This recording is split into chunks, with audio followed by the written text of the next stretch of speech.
As the final buzzer sounded on the Pistons' 2023 season, two die-hard fans, Mickey and Harry, each passed out and witnessed a vision. They were visited by Detroit's very own mascot, Hooper, the stallion ablaze, who told them the only way the Pistons would ever win a championship again was if these two men started a podcast. To be clear, they said, do we really have to do this? I mean, aren't there enough Pistons podcasts already? It seems like this might be overkill. But Hooper dunked on them, right in their face, and said, your team needs you. He presented them with a prophecy. Now it is their duty to help Detroit rise again and become champions. The Order of the Blazing Horse. Welcome back to yet another episode of the Order of the Blazing Horse, the only Detroit Pistons podcast based on a mystical prophecy. Woo! I am one of those prophets touched by a horse in a very appropriate, consensual way, a blazing horse, some might say, in the ethereal realm. Harry Morrow's out here near the 313. We doxed me last episode. NBD, an oopsalani out here. But I'm joined, not in the same studio today, unfortunately, because I had a great time when you were here last week. It was seriously such a blast, and I wish the we best more often. But joined by my co-host, my co-prof, who is the boss, the best. You are so much better than the rest. Give it up, my man. Mickey Jacobs here, back in SoCal, back in Burbank. I'll dox myself too. I doxed you. May as well spread it around. Catch him by the WB lot. We're by the lot. We're by the YMCA, by the Burbank Mall. Mm-hmm. You know, First Entertainment Credit Union. It's true. Get at me. Always looking for Pistons fans in the Valley. I'm doing good. It's hot here. I know it's hot there. Yeah. How are you faring amidst the mugginess? I'm not a heat guy. I'm just so happy we have AC at our house. We've been putting off using the AC, but today was a must. I'm also super glad that I'm grounded from disc golf. Like, I grounded myself from disc golf because I played so much last week. And I said, you know what? I can't play anymore until I finish cutting these baseboards for our downstairs area, which I've been putting off for 2 years. Cutting baseboards in a wonky, wavy house is no fun, but I'm pretty good with a miter saw and pretty good with the table saw. So I'm feeling pretty good about all that. That's all cut. But now, because it's so hot, I just don't want to go outside and play disc golf or anything. It was a great time playing with Corbin. It was a great time playing with my brother and with Jeremy and our boy Florian. Played Kensington. If you're a disc golfer and you've played Kensington before, let me know how you did, because it was very, very hard. They're holding the disc golf worlds there next year, I believe. And they have D-Glow there this year. So this isn't a disc golf podcast. Mickey, tell me how you're doing. Tell me about your bowling realm. Tell me about the alley cats that you chill with.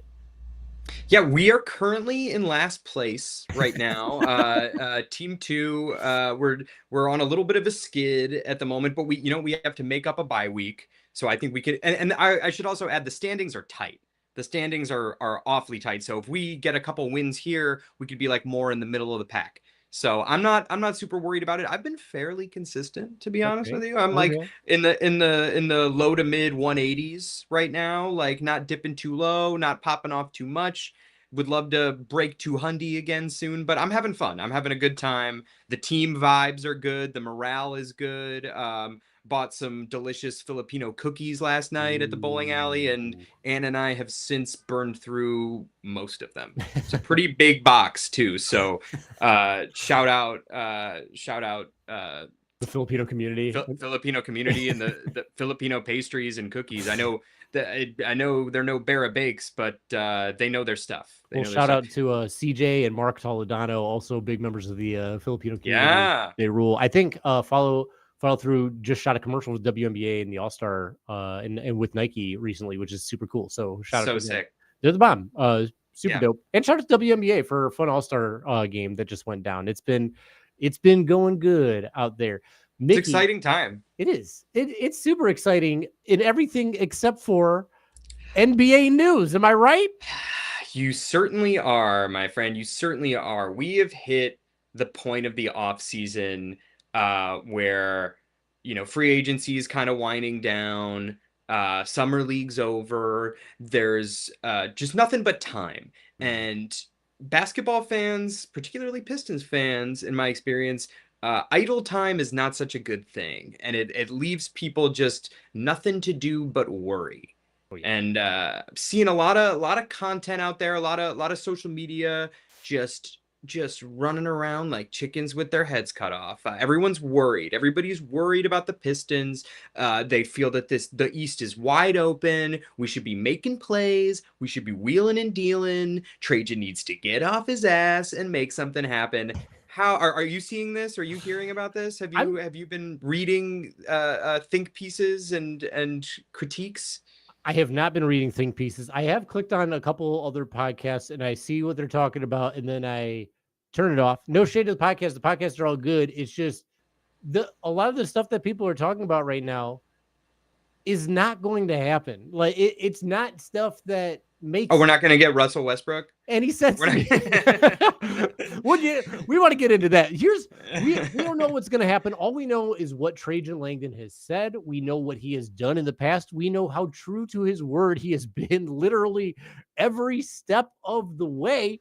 So I'm not looking too deep into it, but what I am looking into is how we're going to spend some time on this podcast. And you know what? We're fun. We try to be fun out here. We try to have a good time. And we started this podcast to kind of hype up the Pistons, to like really get people feeling good about the team, because we're super bought into this team. We've been bought into this team, even when they were fading away. And I got to tell you, Mickey, we've been drinking that Pistons Kool-Aid pretty hard since even before the podcast began. Is that right? We certainly have. And, it's been a while since we've heard from Hooper, but Hooper actually recently bestowed us with a gift. Mm-hmm. We've been drinking that Kool-Aid well before the podcast even started. And as you know, you and I were gifted some actual Pistons Kool-Aid straight from the teat of Hooper himself. Not from the horse's mouth, but the horse's teeth. From the horse's teeth. I don't want to get into a whole thing about biology. He came to us in another dream, and when we woke up, there were these bottles of something or other. And so we thought we like playing games. Like you said, we like to have fun. This isn't a super serious podcast. So we're going to play a little game of Power Hour. Can you it's been a minute since college. Can you refresh me on the rules? It's been just a minute since college. If you could just refresh me briefly just how this works before we dive in. If you were never a deplorable, then the Power Hour might not be up your alley. And I don't mean that in a political way. I just mean like, to quote Tim Robinson, I used to be a piece of shit. Hair slicked all the way back. This is pushed back, not slicked back. Right. So funny. Many sloppy steaks in my day. But the Power Hour is a game where you take a shot of beer every minute for a whole hour and you get through it, which actually just amounts to like a six-pack. It doesn't seem like all that much. Well, a six-pack is quite a bit to drink over the course of an hour, I would say. Well, I guess so. In my day, let me tell you, back when you were putting up numbers, you were blowing numbers. I'm not a drinker anymore, and there's a reason why. And a lot of that is because I drank everything back in the day, and I actually didn't finish my first power. I remember my first Power Hour was with Miller High Life, and I ate a whole pizza right before starting the Power Hour with the champagne of beers. Definitely threw up about 15 shots in, which is 15 minutes, which is like a little over a beer. Yeah, just a little over a beer. Swallowing a lot of air is my guess on that. It was pretty weak. Yeah, but I remember. I think I've only played Power Hour once, and I don't know. I probably got like 30 to 40 minutes in, and you start off so confident. You're like, oh, this is just because a shot of beer like doesn't really feel like anything, and you're like having conversation, and you're just going minute by minute, and it sneaks up on you. It's a lot of beer in not that much time after a certain point. Absolutely. And you know what? To me, the fun part about doing the Power Hour was making the Power Hour mix, like making a playlist of songs that would change every minute as you're going through it. That's fun. it speeds up. Everything speeds up Mm-hmm. as it goes on. Before we get deeper into the power hour, Mickey, I got to ask you, if you were to have to do all three of these things, which would you be most looking forward to and least looking forward to? Number one, the power hour. Number two, Edward 40 hands. Number three, the milk chug challenge. Wait, is that just chugging a gallon of of milk milk in an within an hour. hour? Yeah. Definitely not that.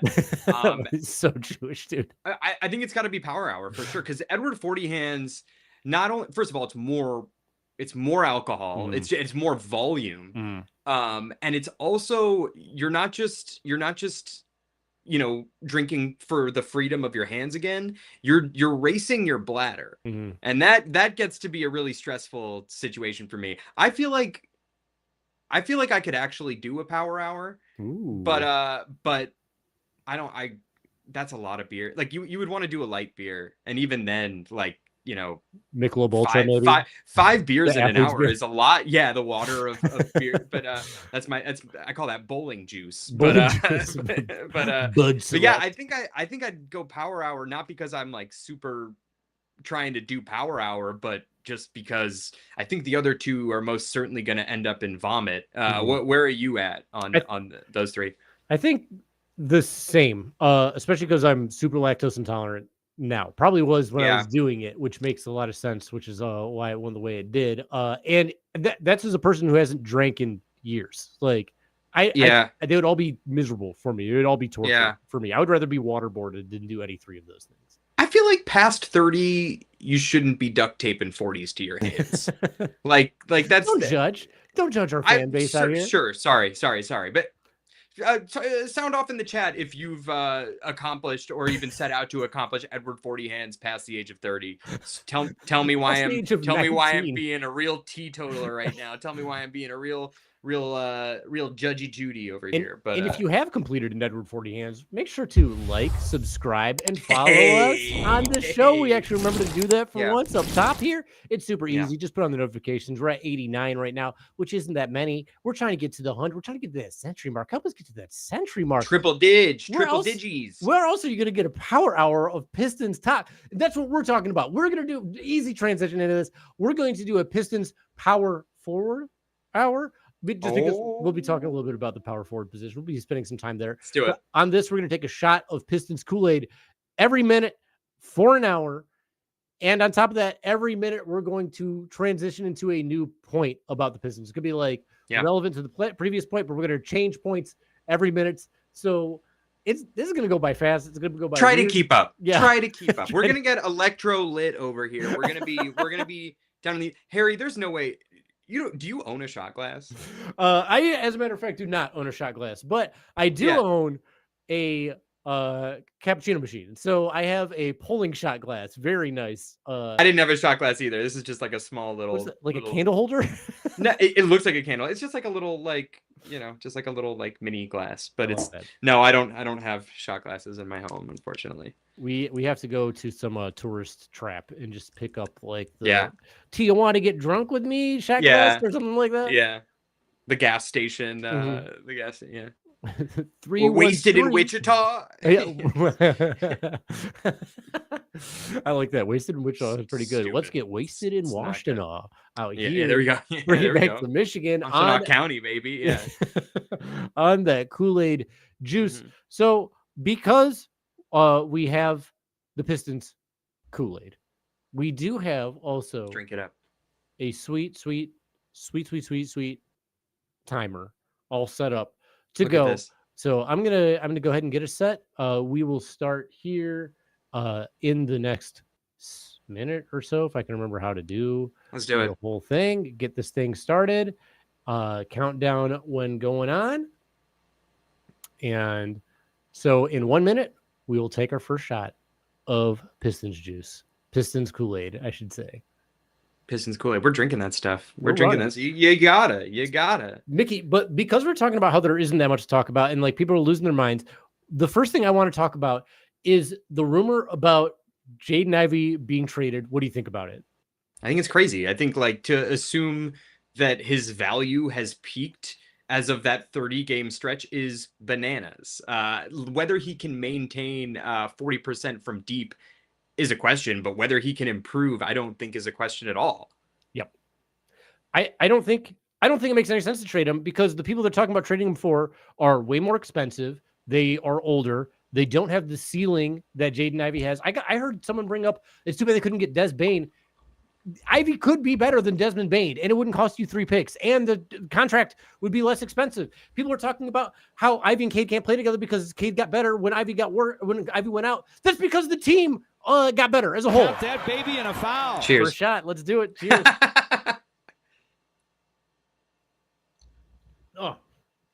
Oh, that's good. That's good Hooper juice right there. That's. Do you think that Ivy and Cade can play together? I do. I think we've seen it, and I think like the main argument that I hear people talk about is they both need the ball in their hands. Ivy's off-ball shooting got really good. I think it's actually an awesome dynamic, and the word is dynamic. Like Cade is a sort of heliocentric, like in the half court kind of guard. Ivy's driving, breaking down defenses, and as I say this all the time because you really sold me on this. Especially as of last season, Ivy's a closer. Cade is the guy who gets you in the position to close. And who knows, maybe with Ivy taking some weight off of Cade's shoulders, like Cade will be able to close too. I mean, we've seen it too. That 3 he hit over Bam, like he's been clutch, like blocking. Hold on. Count that baby and a Cheers. foul. Not only is he a closer, he's a change of pace guy. Like, coming off screens, running in, add him to the transition game that this team has already had. Yeah. The transition speed element is so nuts. It's so rare to be able to get a guy with an elite trait, and Ivy does have an elite trait. It's speed. It's quickness. If he can finish a little bit better at the rim, that's great, but he's going to get the free throws. Him and Ryan are going to get free throws going forward. I believe in the shot. We've already seen the shot improve for multiple players as the season gone in. I believe in Fred Vincent. There was a whole point in getting this man.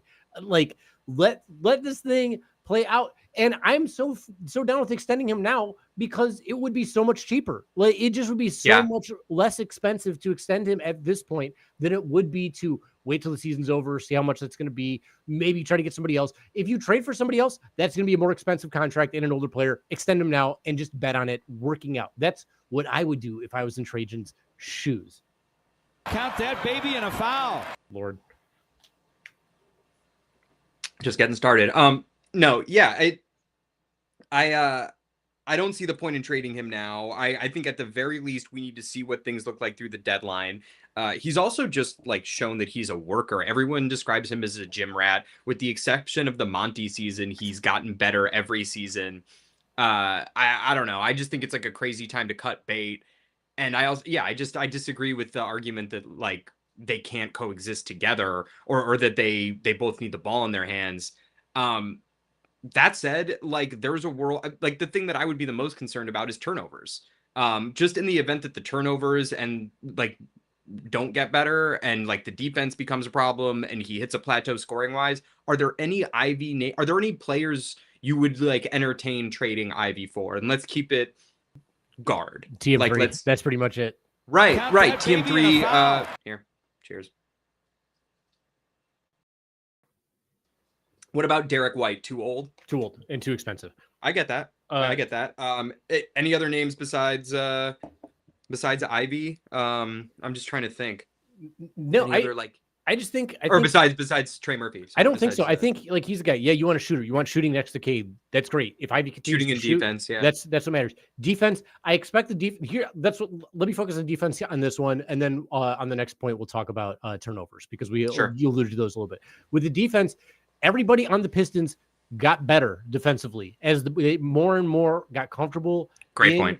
JB's system, the defense got better. The first thing Chaz Lanier said when he got drafted was, I want to get better at defense for being here. Jalen Duren improved dramatically on defense. When you have better defenders around you, you'll be a better defender. Asar playing will make you a better defender. With players communicating more, they will all be better defenders. He has the physical tools, and he's a worker, and he's smart. He's going to be a good defender. Count that baby and a foul. He's also not undersized. I agree, but yeah, I agree. I think he got better at fighting over screens and those recovery blocks. I see no reason why Ivy wouldn't get better and if he keeps on the trajectory he's on and everything goes well with his recovery, like we were talking a little earlier off pod, just like if he's a 20 point per game plus guy who can also get you boards and assists, why would you ship assets for like what is basically like a lateral move? Is it too early to get into the Cam Thomas rumors? It's too early. I want to keep talking Okay. about. I want to keep talking about Ivy here as we go forward. But I want to keep talking more about. Well, I mean, we have 7 seconds. Whatever. Let's just count that baby and a foul. Let's get into it. How you holding up? How you holding up? I'm lit. Mm-hmm. Oh, that's good. You brought up the turnovers. Ivy's averaged like 3 turnovers a game, 2.5 turnovers a game, 3 turnovers a game. That's going to like 4 assists. To like 4 assists. To like 4 assists. And people are talking about how Cade needs to have the ball in his hands. He's like he's like the 100th percentile of usage. He was in the 100th percentile of usage because Ivy wasn't there. And the whole point about getting Schroeder was so you could ease it up for Cade a little bit. So I don't want to hear that Ivy can't be successful because he needs the ball in his hands. That's the whole fucking point of having him on the team is to have the ball in his hands. Jaylen Brown averages 4 assists, 3 turnovers a game, and 20 points a game, 25 points a game. If Ivy gets up to the 20 points per game, 4 assists per game, 4 rebounds per game, and averages 2.5 turnovers, I have no problem with that. And when these players get more comfortable with each other, when they get more playing time with each other, they're going to turn the ball over less because they know what each other are and they know what to expect. Count that baby and a foul. I will say, and I don't disagree with you, but I will say that Jaylen Brown has the benefit of also being a 2-way player and a 3-level scorer, which Ivy can be, but is not. I wouldn't currently describe Ivy as like a great 2-way player. You think Jaylen Brown's a great defender? Yeah, I think he stopped Luka in the finals.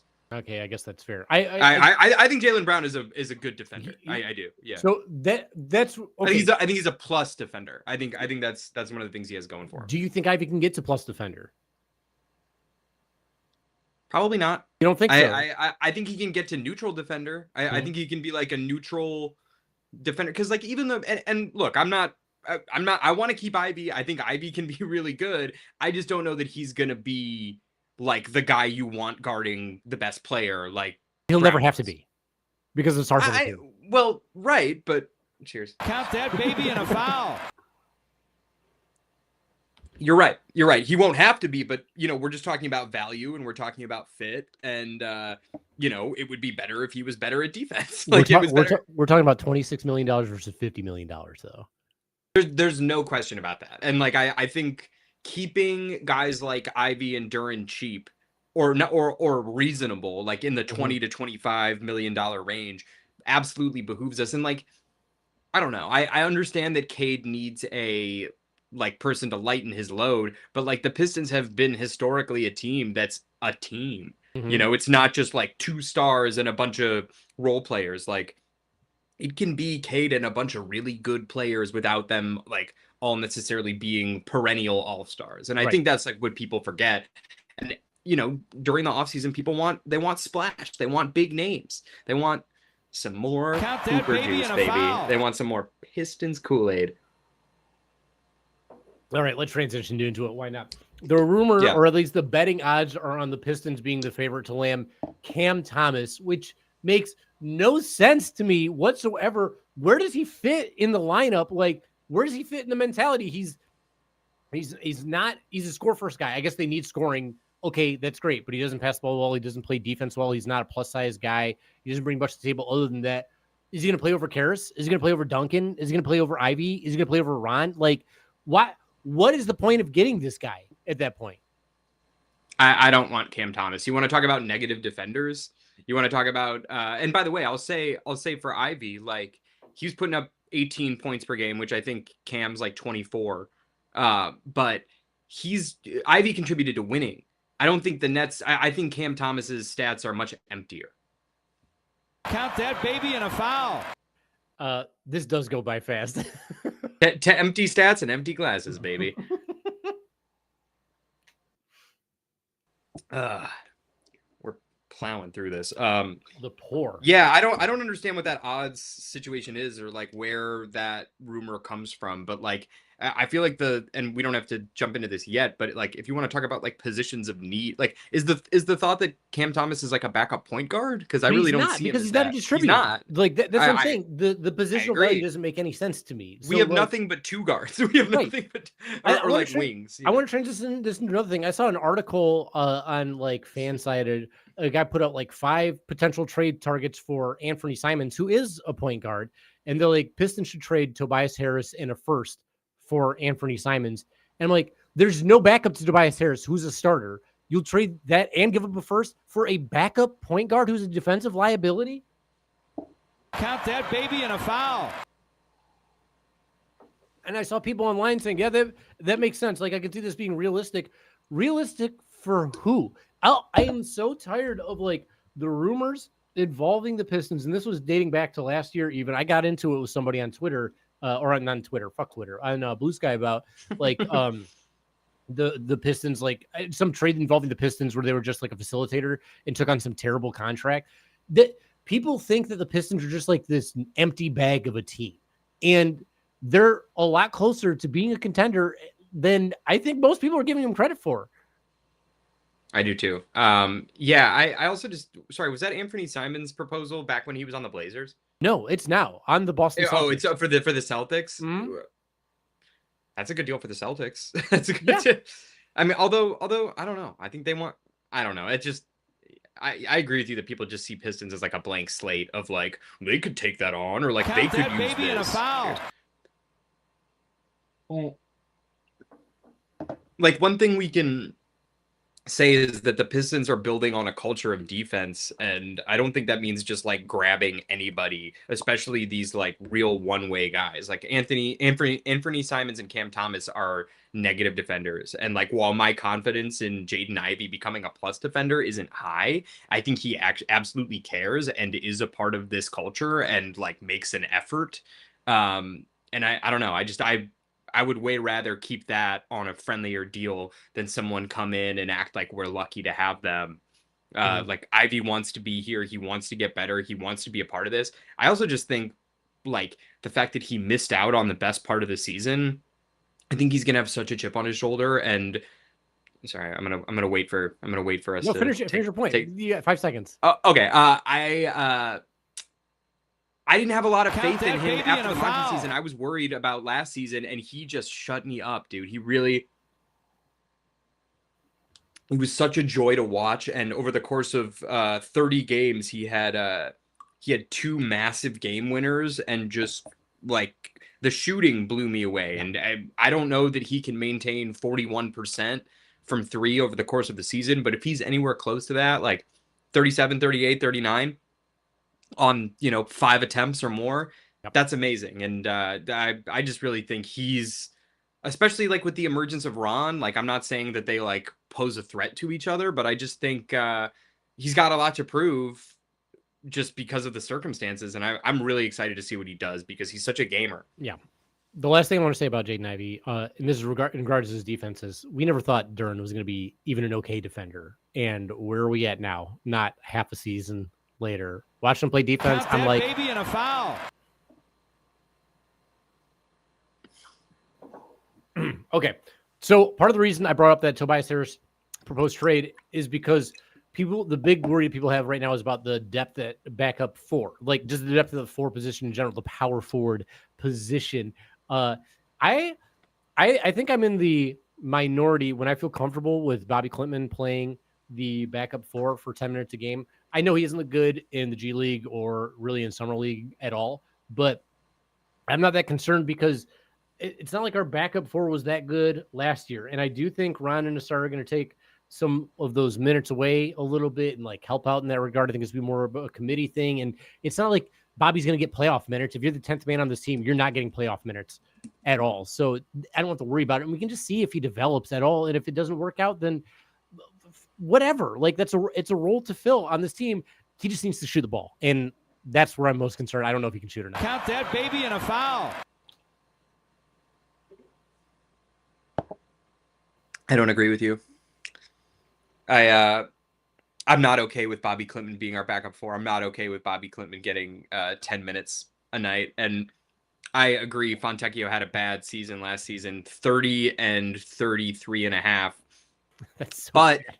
it's not good. But it's 16 and a half minutes. It's 16 and a half minutes. He also gave you a stock and a half. Maybe you get that from Bobby, but I doubt it. I think he's slower. I think at least like Simone could stay in front of guys. And he at least like had some gravity. Like those are actually not that it's not that dissimilar from Tim Hardaway Jr. numbers, even though the 3-point percentage is not on nearly as many attempts. I want a boring NBA vet, late 20s, early 30s backup 4. I want an unflashy. I want a Chris Boucher. I want a Trey Lyles. I want another shot of Pistons Kool-Aid. I want another. We're flying over here. I guess I'm fine with getting them to, if that's what it is. It's not like it matters to me all that much. I just don't care. I just don't think it's that big a problem. It's not like I want Bobby to be the 4. It's just I don't care all that much who the backup 4 is. I know that the mindset is like, what if Tobias gets injured? You need someone to fill in. It's not. Then so what? Like if Tobias gets injured, then trade for a player. I don't know. Trade for somebody. But like, I'm not instilled with much confidence if Tobias gets injured and we have to start Trey Lyles, we have to start Chris Boucher. That doesn't make me feel good one way or the other. I think at that point, then Ron maybe starts. If I'm being honest, like that to me, that makes the most sense. Count that baby in a. I think you're right about that, actually.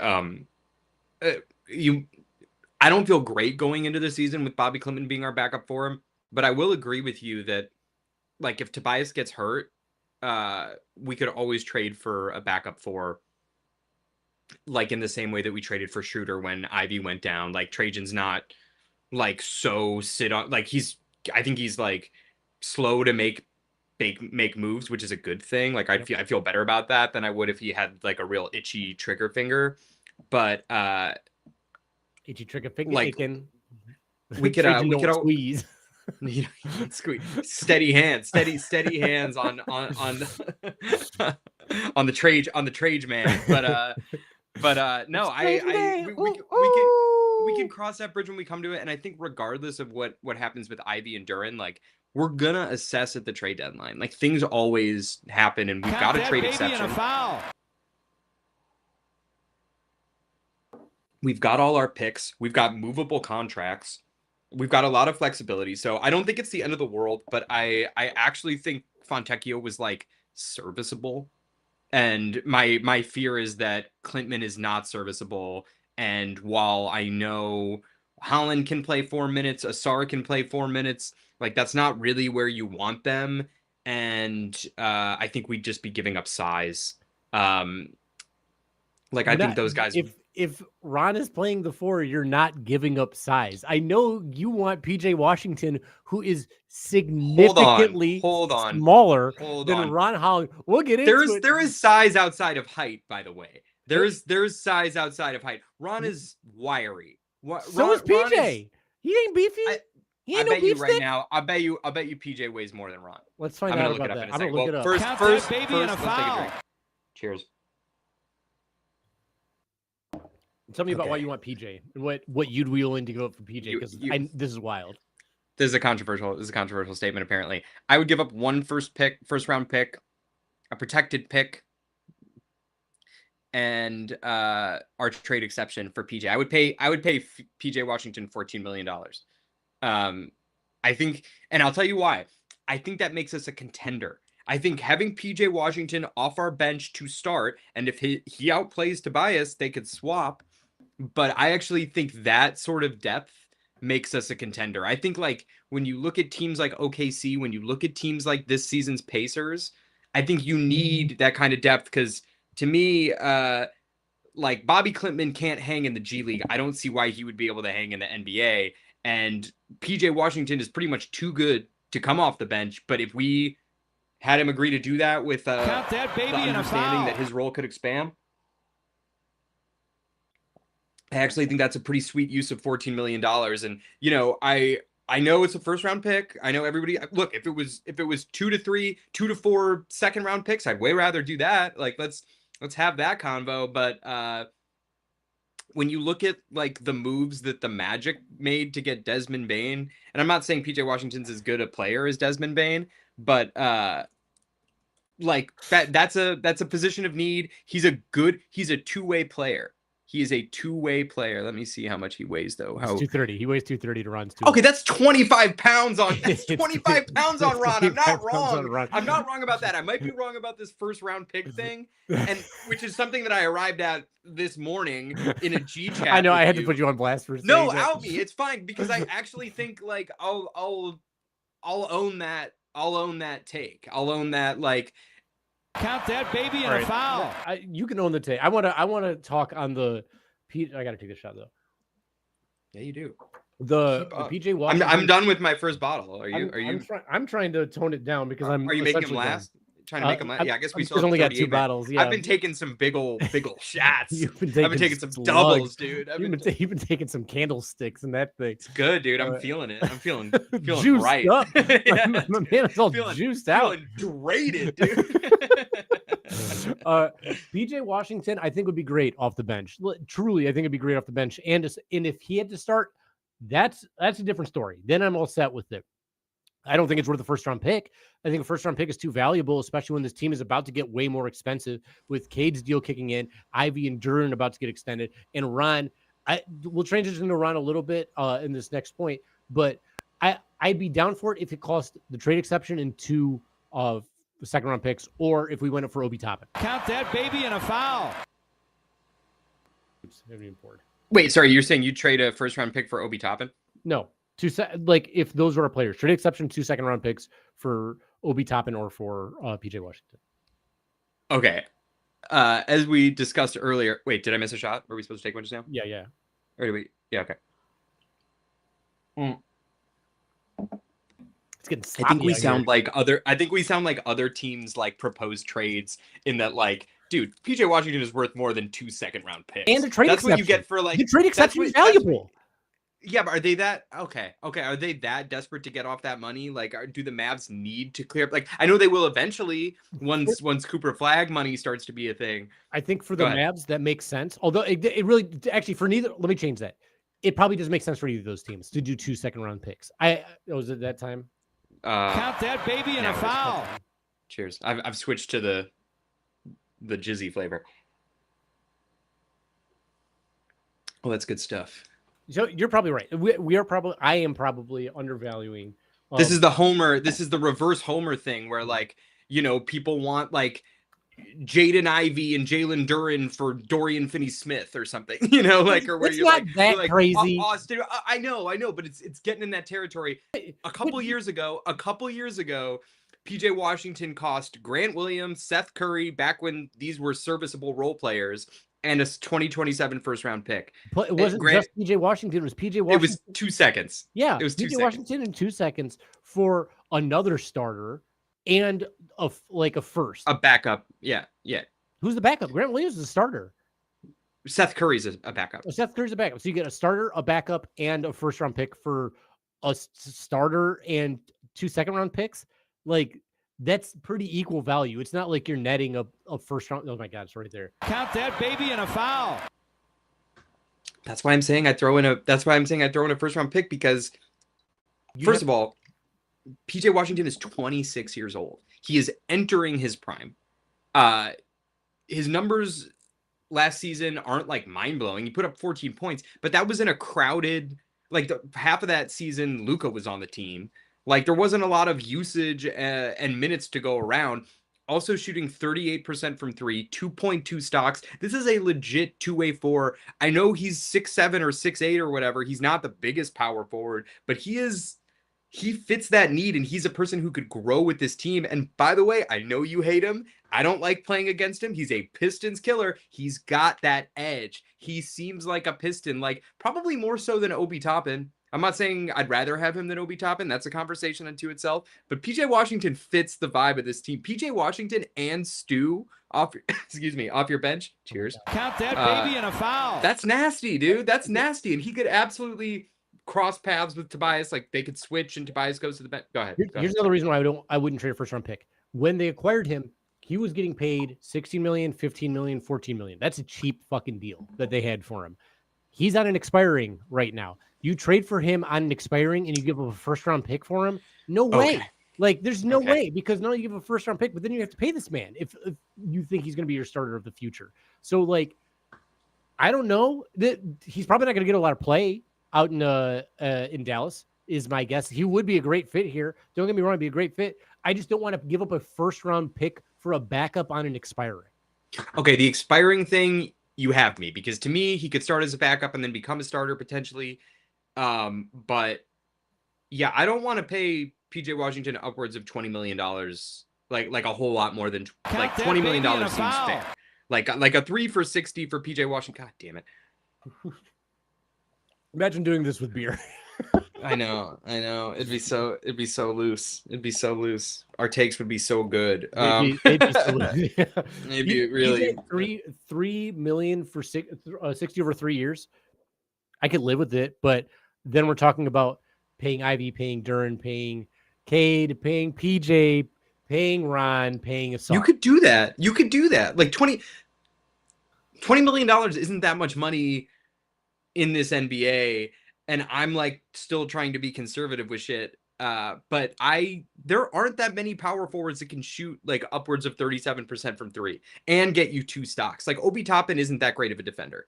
Like, or at least he wasn't. Maybe he's gotten pretty good. I know his shots gotten better, but like you think PJ Washington's better than Obi Toppin, right? I guess so. Count that baby in a foul. I'll say this about PJ Washington. We've talked so much about PJ Washington. I'll say this about him. He's not. I didn't bring him up. I didn't bring him up on air. I did bring him up. He's not my least favorite player in the. He's not a player I despise so much. You hate him. Want him on the Pistons. Hate the guy. It's personal. One guy I hate in the NBA that I know. It's Grayson Allen. It's Grayson Allen. He hates Grayson Allen. I actually think the Grayson Allen hate is a little antiquated. I actually think it's been a while since Grayson Allen has been like considered a dirty player. I also think he like his value's gone down. Like I don't think he's as good as he was. Like he was more valuable to Phoenix like pre Bradley Beal, and probably pre KD. No, like with KD, but like he was a really good glue guy who could shoot and defend. Some people used to be a piece of shit. Some people just a piece of shit. Count that baby in a foul. I'm not even saying I like him. I'm just saying the kid can shoot. I'll give him that. But I will say like we talk a lot about like players you hate, but you would love if they were on your team. PJ comes to mind. Dante DiVincenzo. I would way rather have Dante DiVincenzo on the team than I would Grayson Allen. Yeah, 100%. He's not a piece of shit. Dante, well, he is. He's a piece of shit. He's a little bit of a piece of shit. I fucking hate him. Yeah, but I'd love him on our squad. Like, at some point we should draft the all piece of shit team. Well, is it like Pistons, like guys who right? Because there's Pistons killers. There's just like little shits who are starting stuff and just like. But I'm also just trying to think about like we got those guys too. We got those guys. To most people, Beef Stew is the biggest piece of shit in the league, and yeah, they don't know. Count that baby in a foul. Whatever. I'll defend him to the ends of the earth. I'm drinking the Kool-Aid, and I'm drinking that sweet stew, that sweet beef juice, dude. I'm drinking that. Okay, that's another reason why I'm not worried about Bobby at the 4. Is he's playing with Beef Stew, helping out his backside on the D. That's a lot of pressure on Beef Stew because Beef Stew has to guard. And Karis LeVert. I hear it. And by the way, I'm not saying like the PJ Washington thing is like a must do, but like I think there are worse things we could do with trade exception. The first round pick hurts because like, a year and a half from now, I want to make a run at like a Triple J. Like I think you're gonna need those picks. Like, is that like? Do you think we should like chip shove like down the line for like not Siakam because he's getting old, but like someone like that who's like a real like Tobias replacement? Count that baby in a foul. Drink up. No, I don't think we have to. And here's why. And this is the reason why I don't think the Pistons got worse a little bit. I think those players are already on this team. I think Ron Holland, when he goes to 21 or whatever, is going to put on that PJ Washington meat on his bones, gain some fucking weight, as it were. Like, he's going to be huge. And I prefer the Thunder model where the Thunder didn't trade for, I mean, they traded for Shea, and that just lucked out for them. And Hartenstein and Caruso, but they got role players. Hartenstein and Caruso are role players. Their stars they drafted, right? Chet, they got lucky. They got the number 2 pick. With Jalen Williams, they picked really, really well for him. With Shea, the package they got for Paul George is disgusting. Like, just straight up disgusting. And that Shea was part of it is crazy. I'm going to continue this point into the next round. Count that baby and a foul. But I don't think they have to push in the chips because I don't think they need to go for a big player like that. I think they already have those big players. I think they need to hold on to their chips to get lesser players, to get cheap talent that can develop with the team. And or trade for. So if you're like, we're not going to be saving these picks for like a big chip shove, like there are worse role players to trade for than PJ Washington, even if you have to pay him after his expiring, especially if like they make it out of the second round or something, or like they make it out of the first round. Like it's not a terrible idea. I'm not even saying I like love it, but it's like, it's not terrible. I'd rather have the pick and draft a player than trade a first round pick and a trade exception for an expiring deal. You're the one who wants to be a contender for a guy now. You could sign next season if you really wanted to. Count that baby and a foul. But he'd be way more willing to sign with us if he had a good season with us. A good end of the season with us? That's probably true. Worked out with Dennis Schroeder a whole bunch. And on to...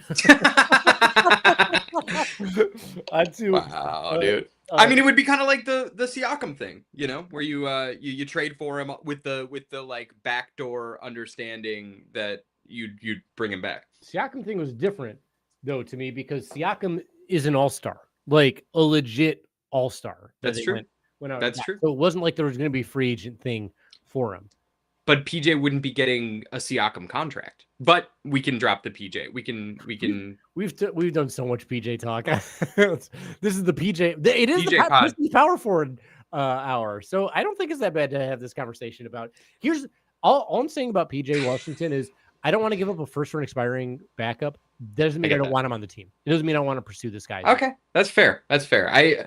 One first doesn't seem that bad to me, but we've done so. We've done so well with like getting our assets back, especially after this season. It would suck to be back in that sort of zone again. Right. So I hear that. And if you do want to do your chip shove, then you need those first round picks. You need to have them in order to be tradable. So do you want to really give one up again for a backup on an expiring, or do you want to have it so you can draft a player and have him on a very cheap contract, or a draft pick that you can have to trade for somebody potentially bigger? And my guess is, if they already know by the trade deadline, if Ivy's not it, if Duran's not it, and if they have to go get somebody bigger, that pick isn't going to be there anyway to use. I still wanted Laravia. I still wanted Laravia. And I'm not even saying he's like as good as PJ Washington or like that, like the answer, but like it's the difference between Bobby Clintman and like an NBA player. Yeah, right, especially when he was young. Baby and a foul. I would have been in, and I hate the Lakers. I would have been in such a different place about this team if they had Laravia on this team. Like, so I would be like, they're going to the finals this year. That's how crazy that sounds. Which is great. That is crazy, but it's not that great. Like, because that's still a two-way guy. Like that's still a two-way guy. Where it's just like my fear is that Bobby is a zero-way guy, and I'm not trying to be mean. I just am like, 29% from deep in the G is like not convincing. And like anyone who's like the passing, so that's a swing skill. We have guys who can pass. I mean, it's that's the definition. It's swinging. It's swinging the ball skill. Right? Yeah. So, round the horn. But no, that's not. He can rebound. Like he can rebound. He can rebound. He can pass. Right. He allegedly can score or shoot, but we just haven't seen it. So. Count that baby. It just doesn't make me. It doesn't make me feel great, but you can go into the season, with that. And like, look, we still have 2 roster slots. Like, I'm sure we'll get someone. Like, I would be surprised if Bobby is the backup 4 going into the season, Me too. especially after getting like no minutes. So I don't want to freak out. I don't want to spiral about it. We've talked about some other names. We can move on to the discussion about the backup point guard. Yeah, sure. The backup point guard is Karis LeVert, and the fifth guard, whether you want your fifth guard should either be Sasser or Danis, one way or the other. Yeah. I don't care. Like I really don't care with either of those guys. Just depends on what role they want for their team. I think they can both handle the ball just fine. So Danis looked good. Let's see what he looks like in the pros a little bit.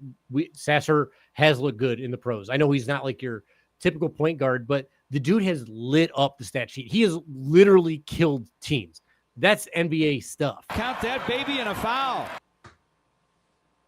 Yeah, I wasn't super like Karis was not a super like a player that I was like, man, we got to get Karis LeVert on this team. Like that's what we're missing. But like just the toolsy like Swiss Army knife that he kind of is, and the fact that he's same height as PJ Washington.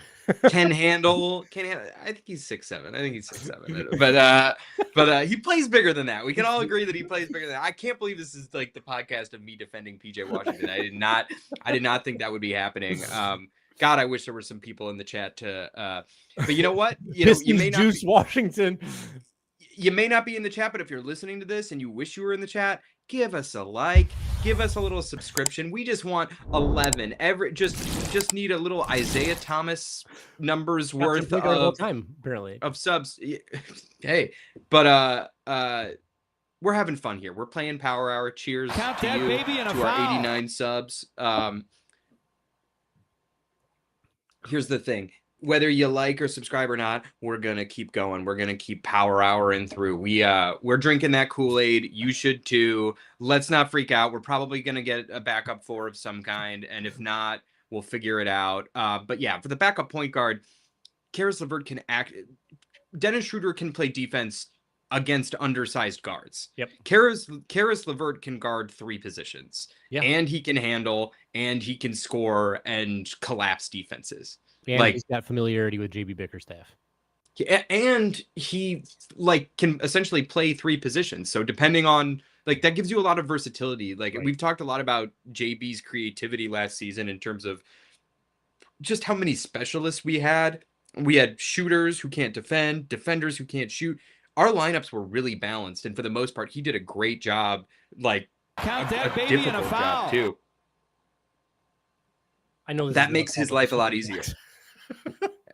Are you struggling? Are you slowing down? It's so sugary. It's a lot of liquid.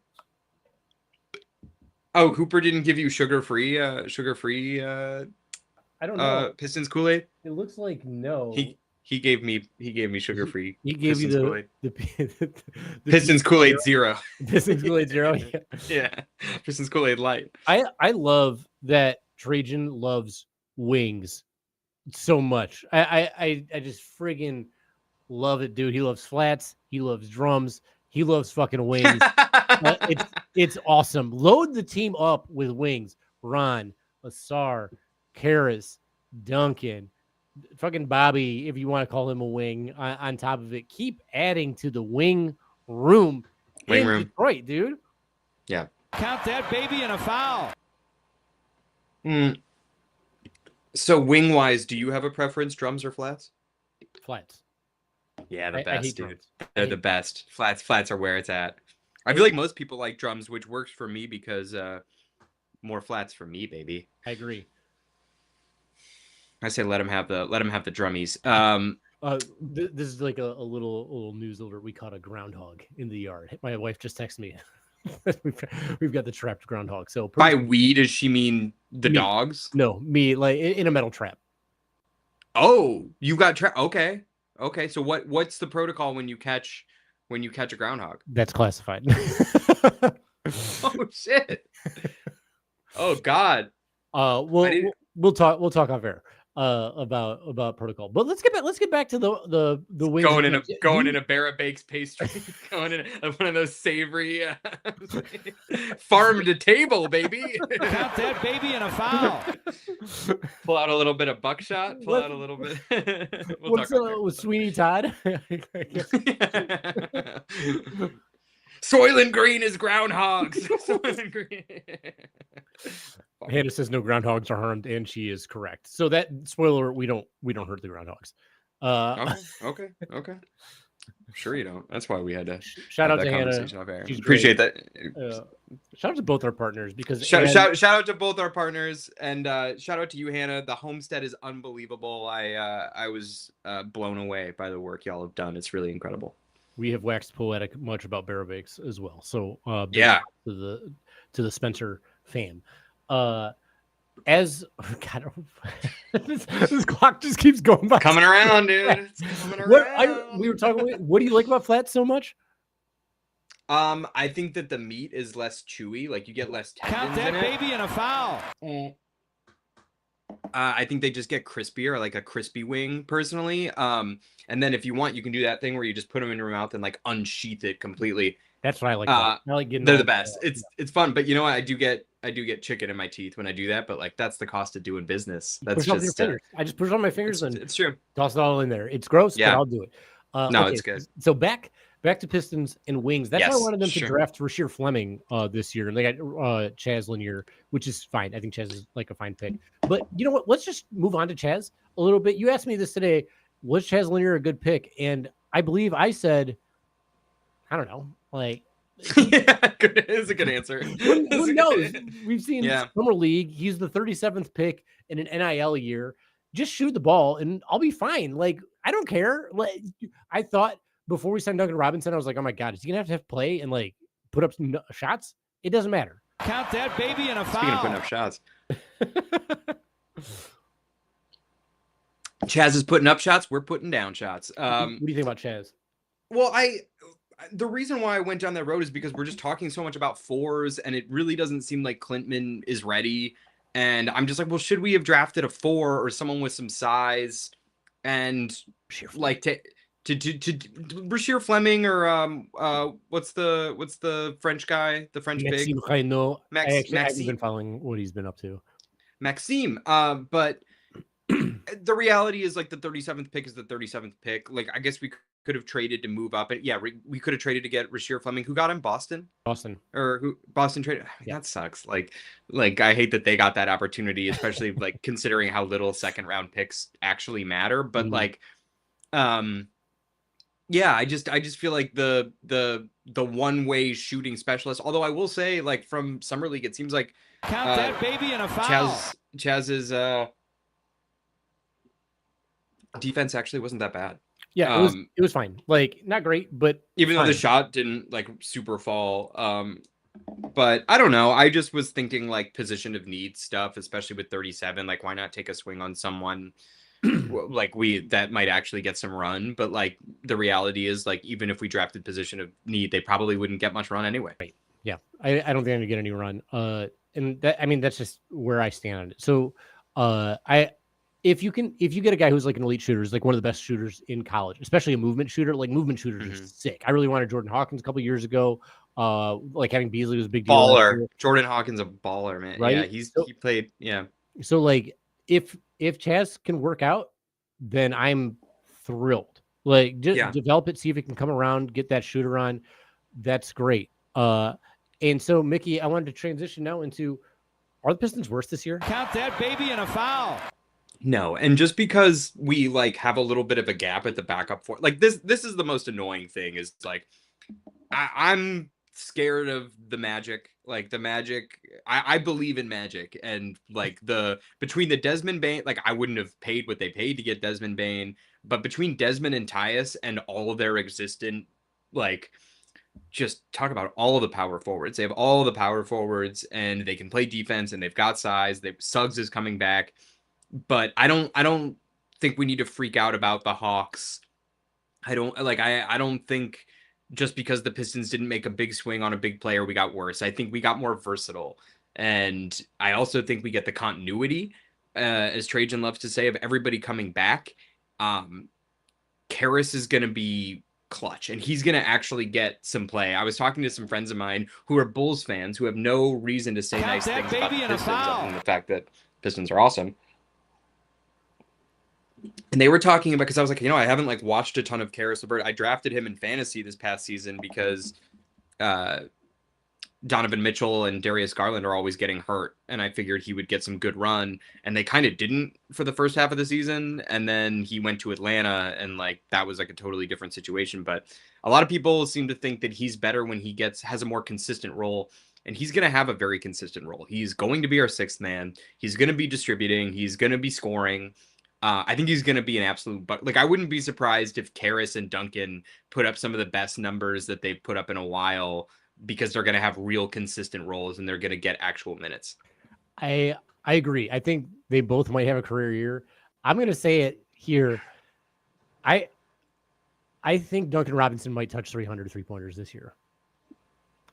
I'll drink to that. I'll drink to that. I know I've been pushing the agenda for a minute. You said everything about Karras. Like I believe it's gonna work out for him. I like him. I think he's gonna be. And I was not stoked about Karis LeVert. I just think it makes sense, bro. Even though he's not a true point guard. I wasn't stoked about literally any of the picks or the pickups the Pistons made last year with Tobias, with THJ, with Beasley. Same. That worked out great. And by the way, people were saying the same thing last season of like this is super underwhelming, and like things gelled really well. And I would say in a vacuum before last season, before Beasley's season with the Pistons, I would say that Duncan Robinson is a better player than Malik Beasley prior to his most recent season. Wouldn't you? Yes, absolutely. I mean, he's also bigger. I wanted Duncan on the team for years. Yeah, I've been clamoring. Detroit's running on Duncan now. Okay, we got. Here's to you, Mr. Robinson. Count that that's what's been in my head for the last 3 days. I wonder if Duncan's the reason why. Why not? But no, I think just like the cutting ability, the size, the volume shooting, like he's gonna get that Cade bump for sure. Yeah. And Karras is so much more versatile. And the Duren and bump. Like Duren bump, and then Ivy is better than THJ by a lot. Like for all of my concern about, and by the way, I'm not like actually concerned in a pressing way about Ivy's turnovers. I just think that if he and Cade like don't end up fitting together long term, it'll probably be because of something like that in defense, as opposed to they both need the ball in their hands. Right. But Ivy's assist to turnover ratio is better than THJ's, and he's going to be filling that role. Like I think it's going to get better. I think plus there's going to be another year together of like the main guys together. Trajan's plan is the focus is on our young guys getting better together, which has got Troy Weaver just stewing over. My boys. Count that baby in a foul. Maybe that's why he's so empowered. He's like, what I did fucking worked. Look at the Pistons right now.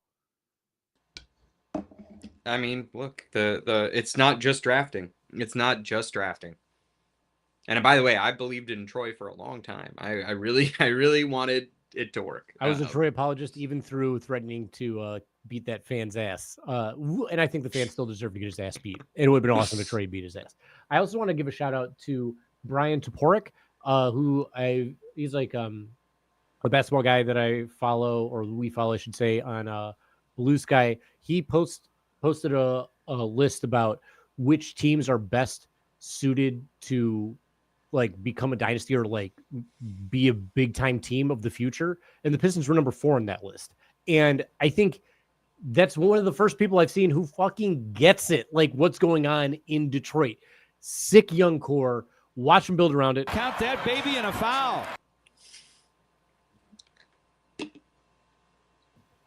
Who are the best young cores to you in the NBA, Mickey?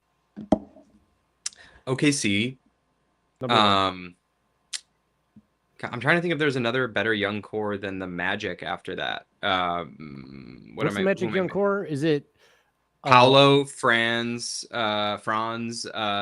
Suggs? I guess you could put Desmond in there. Is he too old? Is he too old to call young now? Is he? The Pacers aren't really a young core anymore, are they? They're more of a spread. They're pretty young. Would you call the Pacers young core? They're pretty young. I mean, I like Nemhard and Neesmith and Hallie and Desmond Bane's 27, so sure. shoot, I don't know. I'm trying to think. I'm drawing a who are like young, Houston? Do you think exciting. Houston? Count that baby and a foul.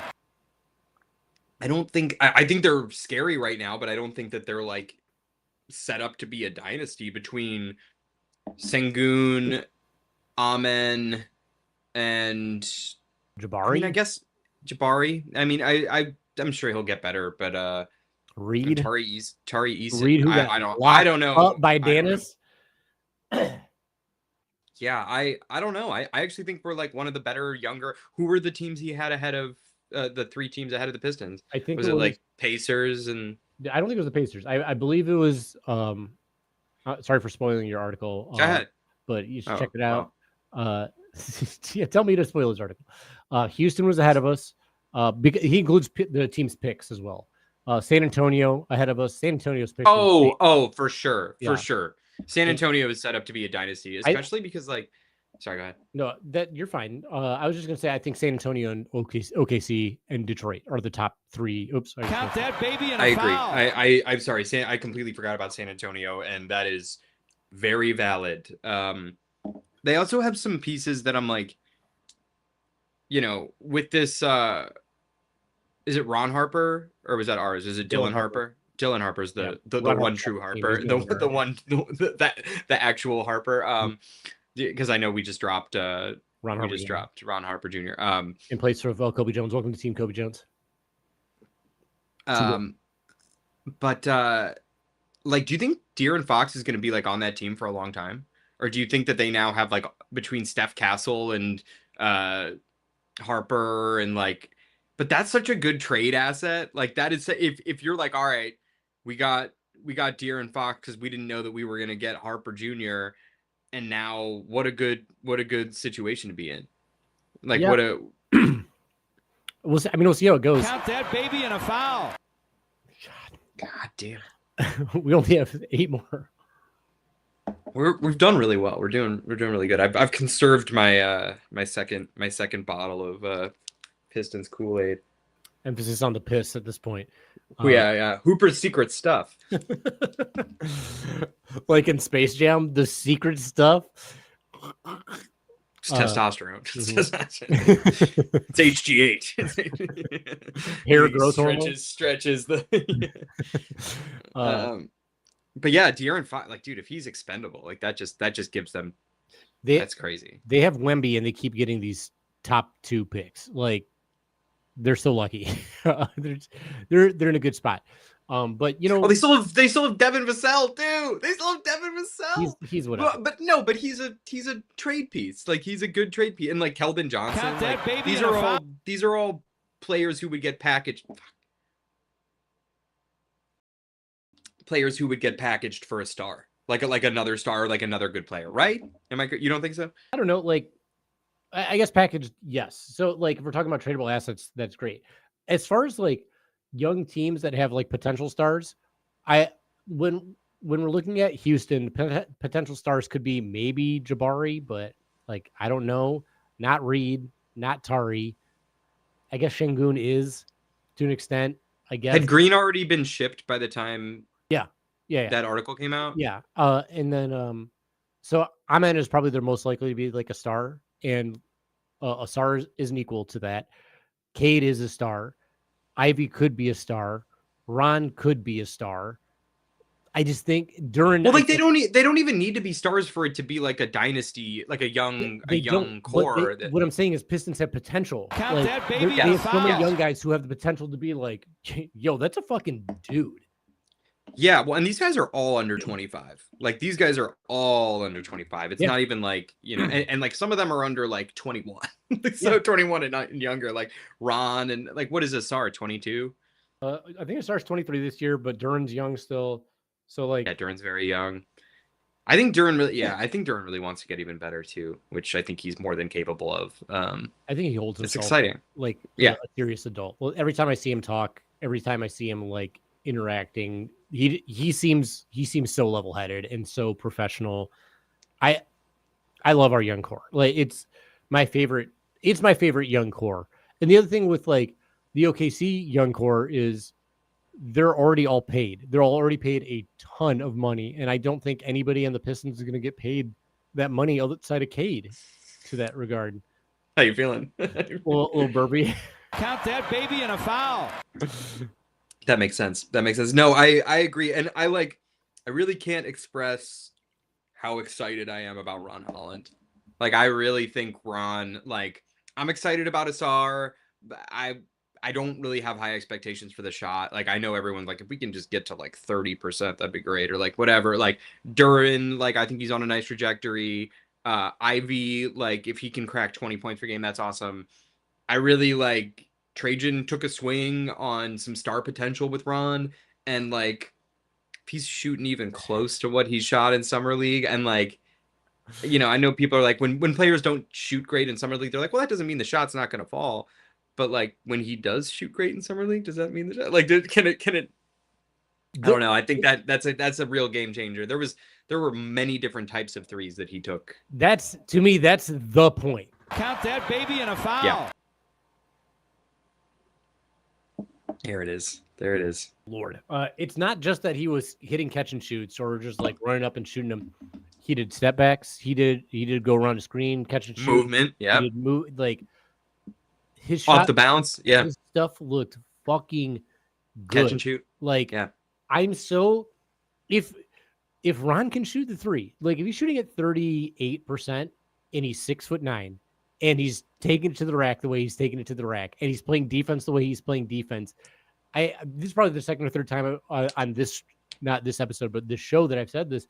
He's going to be the second highest paid Pistons star out of all the young guys because he has so much to offer. He's so close in so many facets.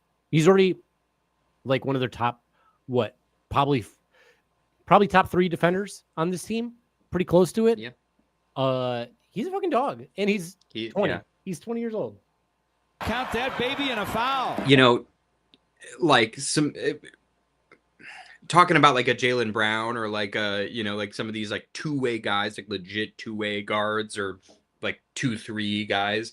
Like, I think on paper, like, because of the defense and if the shooting improves, like it looks like it will, I think Ron makes more sense in the backcourt next to Cade than Ivy. He also handled a lot during Summer League. And by the way, if what you're saying is true and Ron becomes the second most paid person next, like beside after Cade, and he's in the starting 2 role and Ivy is coming off the bench, like in a 6-man role, still getting like 25 plus minutes a game, like how sick would that be? Yeah. Like how great would that be and like, that's not me trying to like shit on Ivy. Like, I just think like if it's just a matter of like competition and like, who's to say, you know, because like, right. Cause like, well, why couldn't they play together? Well, because count that baby and a foul. Because I think I don't think you want to have Asar be your starting 4. Like I want to be starting 3. I want to be our 3. It'd be great to have like, you know, a 4 who can guard 4s and who can stretch the floor as well. And again, if Ron puts on the weight, I think he can be that guy. I don't know if it makes that much sense one way or the other. But if your starting lineup was and this is if Asar, I mean, if Ron is shooting 3s, if it's Cade at the 1, Ron at the 2, Asar at the 3, let's call it PJ Washington. Why not? PJ Washington at the 4, Duran at the 5. That's so much fucking size. It's like, by the way, dude, like PJ Washington, like, okay, I know a first round pick plus like probably $20 million a year. Foul. Stu's making like 15, 16. That is role player money. Like, that is role player money. And like, I'm like kind of talking myself into this PJ Washington thing, like not saying that I think it's going to happen. And like, I didn't even really want to bring it up today. This is our last shot, by the way. Bloated. I'm all full I'm jiggly. Like really sloshed around. But no, I mean PJ Washington's like a solid role player who can guard 4s and like it makes sense, and they are just they have a logjam at that position. So it's more interesting to me. It's more interesting to me all the time, and I wasn't like expecting earlier. I was like, you're right, a first round pick's a lot, but like it's not that much in the grand scheme. It's what guys cost. Like it's what guys like. Could we pay him in free agency? Yeah, but so could other teams. And like I'm sick of the Lakers snaking my guys. Count that, I'm sick of it. Hey. Oh, it didn't go centered, but let me see if I can move this real quick. Whoo! That's a lot of liquid. Order all juiced out. Order all juiced out. We're juiced, fully juiced. I've never been more juiced than I'm brimming with juice right now. That was so fun. That was a fun. I'm not in any rush to do it again. No, doing that with beer, like we were maniacs. Yeah. That's why I said deplorables earlier. Yeah, but I think you meant. This Pistons power forward hour, you've kind of talked me into trading for PJ Washington. So, and you hate PJ Washington. I don't hate. Let it be known. I just don't. I don't. You love hate him. You hate him a little. I don't love him a little bit. But he's not one of your guys. If he's on this team, if he's like that, then I'm fine with it. Like if he can stretch, he can play D. How's his rebounding? Is he a decent rebounder? Let's see. I don't want to speak without knowing what I'm talking about. My God. Yeah, dude. In 32 minutes. Again, on a Maverick squad who has a lot of scoring, 14.7 points, 8 rebounds almost, 7.8 rebounds. Okay. Fuck it. 45 and 38. I'm sorry.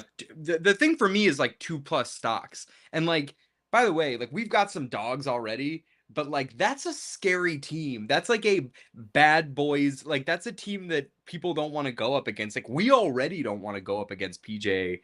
When we go up against PJ, like, let alone, like, if he's also there with Asar and Stu and Ron and Cade, like, I don't know. It makes a lot of sense. And it's another one of Trajan's wings. Like, he's got versatility. He can guard multiple positions. Like, it's worth a first. It's one first round pick. Trade exception. Trade a first and extend him. Okay, you got me Pistons juiced out. PJ $20 million Washington. Wow. Not even 20 Pistons juice. Pistons juice on the power forward hour. That's what this whole podcast was about. I didn't realize it was the pitching me PJ Pistons juice Washington as power forward hour. Power forward hour, as fucking you said. Nailed it, dude.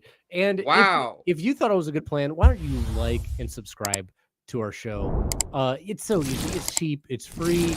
All you got to do is press the little notification thing, press the thumbs up button, give us some comments. We always talk about your comments. We missed you a little bit in the chat today. A little shout out to Hannah, shout out to Ann as well. Shout out to Anna and shout out to Hooper, shout out to the Groundhog, and shout out to all you listening and for just being here and for being so great. We'll be back. We appreciate you. Next Thursday. Same time, different date, but same day as the regular stuff. And we really appreciate you being here. And as always, we leave the show the same way we do every time. That is by saying aloud the acronym for Order of the Blazing Horse, OOBH, because just saying that aloud is what a horse would sound like. So I've been Harry. And I'm Mickey.